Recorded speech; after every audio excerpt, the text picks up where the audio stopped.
नमस्कार, वंदे मातरम। मैं हूं श्यामगिरी। आप देख रहे हैं हमारा चैनल मुद्दा भारत का। मुद्दा भारत का यानी मुद्दा महाराष्ट्र चुनाव का। आज का जो वीडियो है हमारा, और आज का खबर जो है ये है कि मनोज जरांगे ने जो सब जगह कैंडिडेट उतारने वाले थे, मराठाओं को लड़ाने वाले थे, उन्होंने जो है पीछे ले लिया है। और ये सबसे बड़ी हॉट खबर है आज की। तो हम इसके पीछे जानना चाहेंगे कि मनोज जरांगे आखिर में किसके इशारे पर सब कर रहे हैं, किसके इशारे पर उपोषण कर रहे हैं। ये तो अलग अलग चर्चा हो ही रही थी। अब किसके इशारे पर वो चुनाव में जो है बैक हुए हैं, ये भी एक चर्चा का विषय है। तो इसी पर हम जानेंगे। हमारे साथ में आज हमारे मित्र सत्य साहब तो हैं ही, दयानंद नेने जी भी हैं जो उनके बारे में काफ़ी कुछ जानते हैं। हम जानेंगे कि मनोज जरांगे की जो भूमिका है वो इंटरनल और आउटर दोनों किस तरह की भूमिका में जो है वो बैक हुए हैं। सर नेने साहब, आप अच्छी तरह एक्सप्लेन कर सकते हैं। क्या लगता है आपको, जो एंड चुनाव के टाइम पर मनोज जरांगे जिस तरह से हावी हुए थे कि लोकसभा में हमने महायुति को हराया है, बीजेपी को हराया है, पूरा बर्बाद किया है, और वही हाल मैं भी इसमें विधानसभा में भी करूंगा, लेकिन ये सब के विपरीत उन्होंने जो है पूरा बैक हो गए हैं। क्या लगता है इसके पीछे क्या राजकारण है? देखिए, आज प्रेस कॉन्फ्रेंस जो मनोज जरांगे ने ली जी, उसमें उन्होंने घोषित किया कि मैं मेरे उम्मीदवार खड़े नहीं करूंगा जी, और मैं गिराऊंगा। हमारा जो अभी ध्येय है वो ज़्यादा से ज़्यादा उम्मीदवार मैं गिराऊंगा। अच्छा, हाँ, तो इसके ऊपर मैं जैसे किसी के साथ देख रहा था वो वीडियो, मेरे दोस्त है, अपने चैनल पे भी आ चुके हैं, महाराष्ट्र बीजेपी के प्रवक्ता है अवधूत वाघ। तो हमारी दोनों की चर्चा हो रही थी, तो उन्होंने एक बड़ी अच्छी एक टिप्पणी की इसके ऊपर जो मैं शेयर करना चाहूँगा सबके साथ। उन्होंने बोला कि इस चुनाव में 7066 में 7066 उम्मीदवार खड़े होने वाले हैं। हाँ, और विधानसभा में जा सकते हैं 288। इसका मतलब 95% उम्मीदवार गिरने वाले। तो वो सारा श्रेय मनोज जरांगे को जाता है। ये तो बहुत अच्छा उन्होंने पंक्ति कहा कि जो गिरेंगे वो मनोज जरांगे के, जो जीतेंगे वो बीजेपी के। तो फिर भी आपने जो मतलब जोक्स बाजू में रखते हुए आपने जो बात कही कि किसके कहने पे कर रहे हैं, तो अभी सिल्वर ओक पे उद्धव जी और शरद पवार जी की मीटिंग हुई। उसके बाद में उनकी एक 5 मिनट के लिए प्रेस कॉन्फ्रेंस हुई। तो उसमें शरद पवार जी को भी ये सवाल किया गया कि जरांगे ने जो उम्मीदवार वापस लिए उसके ऊपर आपकी प्रतिक्रिया क्या है। तो पवार साहब ने जो बताया, पहले तो उन्होंने हाथ ऊपर कर दिया कि इससे हमारा कोई लेना देना नहीं है। अच्छा, हाँ, पर वो बोल गए, मतलब गलती से बोले या जानबूझ के बोले पता नहीं, उन्होंने कहा कि मैं इस निर्णय का स्वागत करता हूं क्योंकि जरांगे ने कहा है कि उनका टारगेट बीजेपी है। अच्छा, तो और अगर वो उम्मीदवार खड़े करते तो उसका फायदा बीजेपी को होता। अभी उम्मीदवार उन्होंने वापस नहीं किए तो बीजेपी को फायदा नहीं होगा, इसके लिए मैं इसका स्वागत करता हूँ। तो इसके ऊपर से जहां तक मेरी जानकारी या मेरी सोच है, मैं समझता हूँ कि उनको कौन चला रहा है।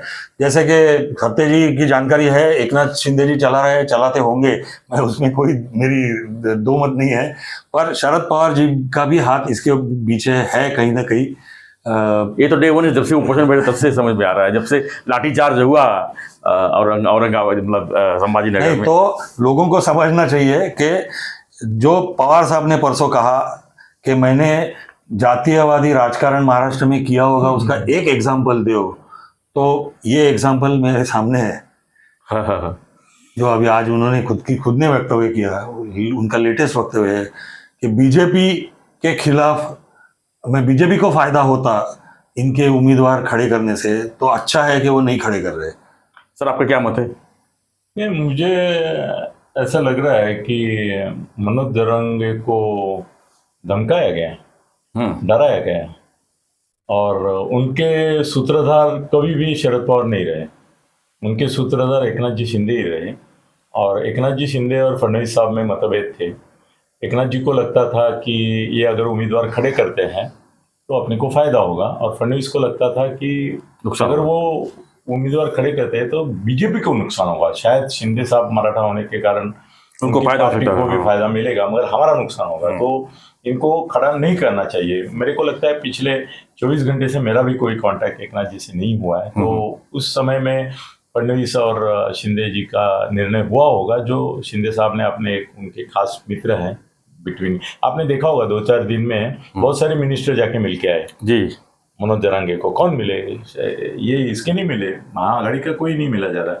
उदय सामंत मिले। हाँ नहीं, ये भी केसर, ये तुम्हारा ये भी दूसरा, और 2-3 मंत्री मिले उसको, केसरकर भी शायद मिला, मालूम नहीं मुझे। तो वो उनको मैसेज जा रहे थे, जो फोन पर नहीं बोल सकते तो जाके भी दे रहे थे। तो अगर फडणवीस के पास फाइल रेडी थी, और वो फाइल इसलिए रेडी है कि अभी इसके बाद अगर उन्होंने कुछ बचपना किया या कुछ धमकियां दी तो सर क्या हो रहा है ना कि फंड, ये तुम्हारे इकोनॉमिक्स ऑफेंस विंग ईडी से, इनकम टैक्स से लेके सब जगह फाइलें रेडी हो गई है मनोज जरांगे की। ये मेरी खास इन्फॉर्मेशन है। और सर हेलीकॉप्टर से पुष्प वर्षा, एक रैली को 1-1 करोड़ 2-2 करोड़ खर्चा, 300 400 गाड़ियों पीछे आना, ये सब जो है लोगों के नजर में आ रहा है। सर अभी पैसा कहाँ से आ रहा है इतना? वो बोलेंगे कि हाँ हर एक ने अपना अपना पैसा खर्चा किया। सर इलेक्शन में अपना अपना पैसा खर्चा करने को इस तरह से अगर सहूलियत देते हैं तो लोग तो 10-10 करोड़ खर्चा करेंगे, बोलेंगे ये मेरा पैसा ही नहीं है, मेरा खर्चा ही नहीं है। भाई उनके साथ 7 गाड़ी गया तो 8वां गाड़ी को कौन करते हैं वो? ये सर सोशल मीडिया पर भी कुछ मराठा समाज के लोगों का भी वक्तव्य आया है।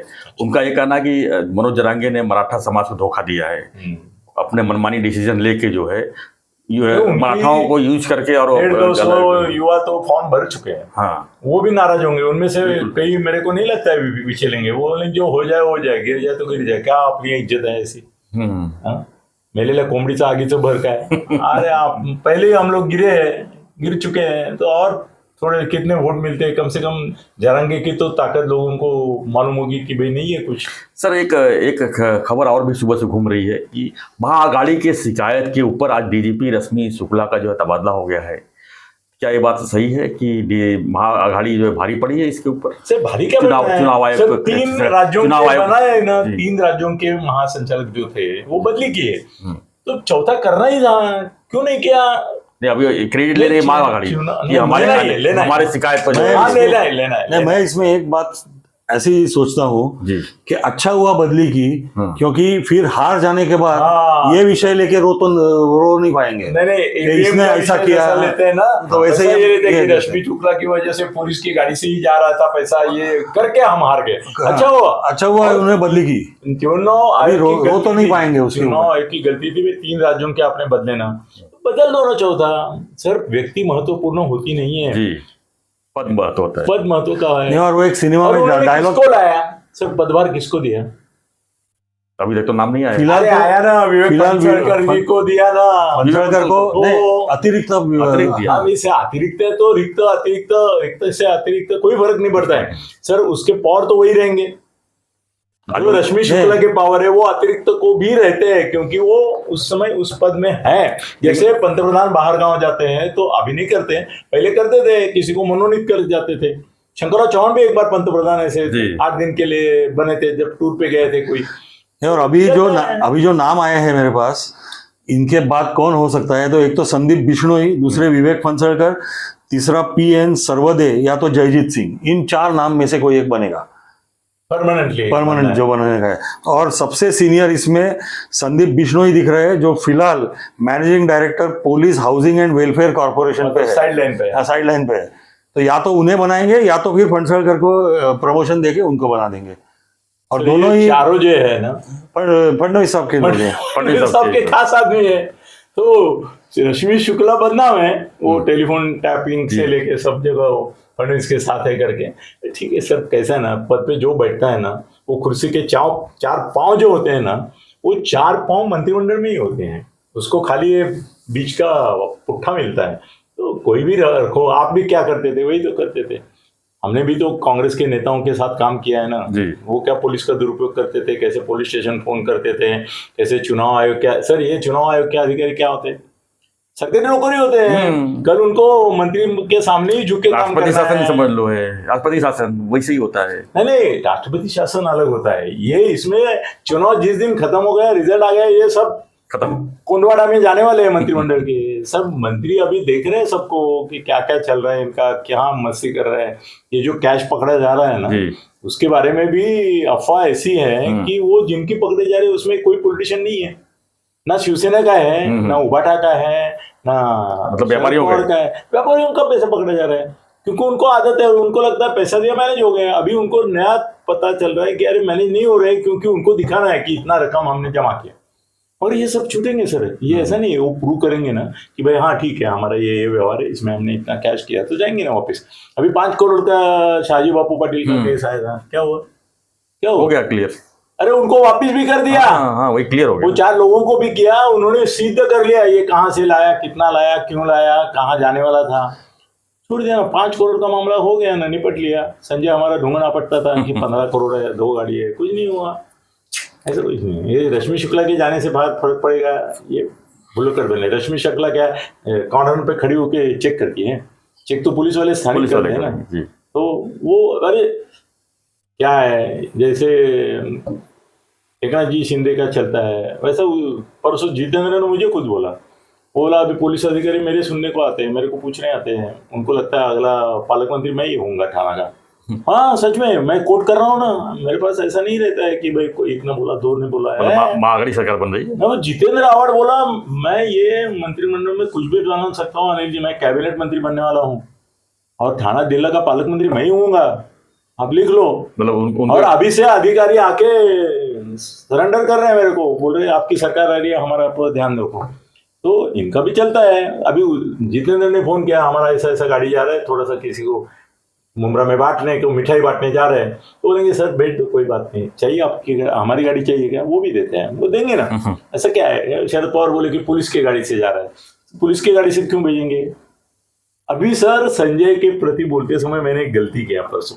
मैं उसको बोला संजय क्या बात कर रहा है तू, तुमको मालूम नहीं है क्या आजकल ऐसी गाड़ियां चेक होती है करके माल ट्रक से जाता है माल। सर अब भी पूरी प्रेस कॉन्फ्रेंस में संजय बोला कि माल ट्रक से जा रहा है पैसा, उसको मालूम करने वाला मैं ही निकला। तो ठीक है, वॉट एवर इट इज। मगर जरांगे का जो ये है उसको धमकाया गया, डराया गया और समझाया भी गया, समझा बुझा के। और ऐसा क्या है ना, भीति प्रीति का एक ये करना होता है बैलेंस, वो किया फडणवीस ने। वो क्या सर, पुलिस वाले रहते हैं ना, उनका एक तरीका रहता है, क्या है ना, आरोपी को पकड़ के लाए तो एक नहीं दे दानादन ठोकता है उसको, फिर दूसरा आता है अरे नको रे, तू सांगायला तयार, तू खाग त्याला मारतो, त्याला चहा दे रे, चहा दे, तू चहा घे, काळजी करू नको, मी आहे तुझ्याबरोबर, बाहेर हो रे, मारायला आणला काय ते पोलीस, काय ते बस काय बोलतो, वो लगता है ये मेरा साथी है बरं का, फिर सब बताता है। तो फिर सब उसको ये good cop bad cop policy बोलते हैं। गुड कॉप है एकनाथ शिंदे, बैड कॉप है फडणवीस। बैड कॉप को गाली मिल रही है, काम दोनों का ही हो रहा है। इसमें एक थोड़ा डाइवर्जन, वापस पुलिस का बात चल रहा है करके मेरे को एक पुलिस रिपोर्ट आया है 4 दिन पहले का है, मतलब दिवाली के पहले दिन का, इलेक्शन का क्या होगा। और जिसने भेजा है उसने कहा था कि उसने लोकसभा में जो भेजा था पुलिस ने रिपोर्ट वो सही निकला था। तो अब सिर्फ जानकारी के लिए बता रहा हूँ, पुलिस का रिपोर्ट है, अपना सर्वे नहीं है। उन्होंने बोला है कि बीजेपी को 98 सीट मिलनी जा रही है, 98, शिवसेना एकनाथ शिंदे को 33, अजित दादा पवार को 20, उबाठा को 27, कांग्रेस को 55 और एनसीपी शरद पवार को 39, एमआईएम को 1, बीएसपी को 2, शेतकरी कामगार पक्ष को 1, प्रहार को 2, सीपीआई को कुछ नहीं, मनसे को 2, बविया को 3, ऐसे उनका रिपोर्ट है। और अगली सरकार पुलिस के हिसाब से महायुति की वापस आ रही है। ये पुलिस का रिपोर्ट है बाबा, ये किसी का सर्वे नहीं है। सर्वे के ऊपर सर एक मैं बोलूं दोस्तों, एक बात बोलता हूँ कि ये आदमी है ना, ये चरित्र, चारित्र्य, नीतिमत्ता, तत्वनिष्ठा और सच्चाई, इसके साथ जान भी जाए तो खड़ा होगा। तो ये सब वो बोलते हैं ना, तो मैं थोड़ा चालू आदमी हूँ मगर ये एकदम सच्चे आदमी है। तो ये जब बोलते हैं उनके ऊपर भरोसा करो, चाहे मेरे ऊपर करो नहीं करो, क्योंकि मैं दूसरा संजय राउत ही हूँ। तो नहीं, मगर ये बहुत सच्चे, ये जो भी बोलते हैं ना वो पुरावे के साथ बोलते हैं, आपने देखा होगा। तो सर धन्यवाद, हमारे इसको ना आप स्टेटस दे रहे हैं, रिलायबिलिटी दे रहे हैं, क्रेडिबिलिटी दे रहे हैं। लोग बोलते हैं कि आपका सुनने को मजा आता है मगर जानने के लिए नहीं साहब चाहिए।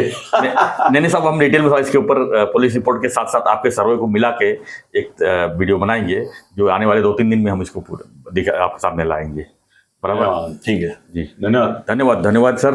तो हमारा चर्चा यही था आज का कि मनोज जरांगे ने जो है अब चुनाव लड़ने से पूरी तरह से बैक हो गए हैं और दूसरी बात, आज रश्मि शुक्ला का भी जो है तबादला हो गया है। तो क्या था इसके पीछे का पूरा मकसद, क्या था पूरा राजनीतिक उद्देश्य, ये हमारे चर्चा का विषय था। आपकी क्या प्रतिक्रिया है इस पर, हमें कमेंट बॉक्स में लिखिए और बने रहिए ऐसी खबरों के लिए। विधानसभा चुनाव से जुड़ी हर खबरों को आप तक जरूर पहुंचाएंगे। चैनल को सब्सक्राइब कीजिए, लाइक कीजिए, शेयर कीजिए। धन्यवाद सर, धन्यवाद। जय हिंद, जय महाराष्ट्र, जय श्री राम।